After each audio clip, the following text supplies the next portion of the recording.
Good morning, everyone. Welcome to Business Update. I'm Salsabila Ramadhani Septia, bringing you a special report on a major business scandal that highlights the importance of quality control in financial reporting and auditing, especially in accounting firms. It's the story of a fishery once celebrated as Indonesia agritech unicorn, now facing serious allegations of financial fraud. Once valued at $1.4 billion, a fishery was seen as one of Southeast Asia's most promising startups. Founded in 2013, the company developed a smart feeding device for fish farmers, helping automate feeding schedule and improve productivity across Indonesia's aquaculture sector. But the company's rise has taken a dramatic turn. Recent investigations suggest that a fishery faked most of its sales data, calling into question its financial integrity, its internal control, and its credibility with investors. An internal audit has uncovered significant discrepancies between a fishery's public reports and its internal accounting records. While external statements showed profitability, internal data reportedly revealed substantial losses. According to whistleblower testimony, the company allegedly inflated its revenue by as much as 75%. Many of the smart feeders devices that the company claimed to have sold were reportedly never delivered or used in the field. These revelations have triggered investigation by both regulators and investors. For future context, a detailed discussion of the fishery case was featured on YouTube. The big news that has come up is that eFishery, their founders have been suspended by the board of directors, and it's very fuzzy because of the details. Obviously, it is a claim of embezzlement, which is quite serious because it's a very serious allegation, right? And this allegation is actually quite provable, right? You see the transfers, etc. There must be some substance to the whole set of parameters, but it's very unclear to me because there's so little public detail about what's going on. Yeah, but I think what's worrying is that this is a pretty late-stage company, at least from its financing history. It has a host of really reputable investors on board who presumably conducted deep diligence. I think a company of this stage also generally has audited financials, right? This isn't like some 6-month-old startup that's running the whole business on QuickBooks. So I think that's what's also a little bit worrisome. And it's just not a good look, right? Let's be honest. It's just not a good look for the ecosystem.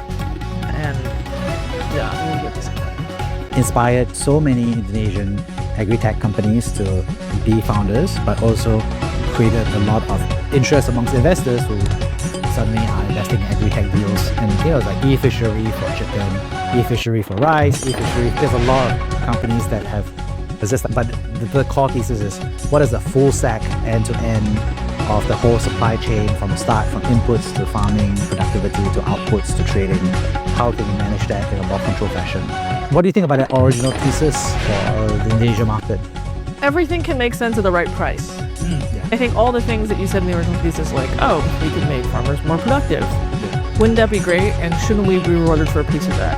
And, oh, there's like different levers for making them more productive, right? We can lower COGS through better negotiation on the feed side, right? We can improve yield through more modern management practices, and we can improve pricing because we'll get more aggregate power, and we can... So all those things are like non-crazy assertions, right? Then I think the question is, what should those things be valued at, right? What are we including in revenue? And I think we actually did an episode on this last year around the time of the big round. And you had mentioned, I think some baked in that revenue number is not just like software and IoT and all these sort of more recurring things, but it's also just like low margin fish feed revenue, which you probably don't want to apply the same multiple to. And so again, right, what's the right price for this kind of business? And were we thinking about it and how much more could it grow? I think those things are things to think about. The fallout has been immediate. Major investors are resizing their position. Some are considering liquidation, while others are pushing for a buyout in an effort to salvage what remains of their investment.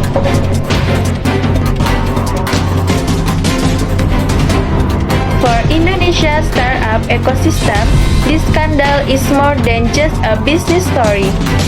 It's a wake-up call. It highlights the danger of rapid growth without governance and ambition without accountability. Financial analysts say the Fishery case exposes deep weakness in corporate quality control and auditing practice.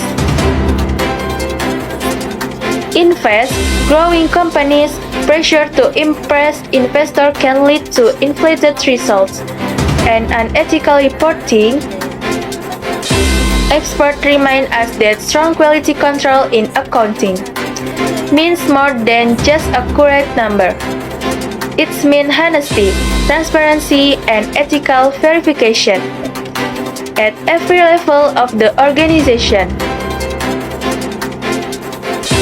Without this system in place, even billion-dollar startups can collapse overnight. And this is not an isolated case.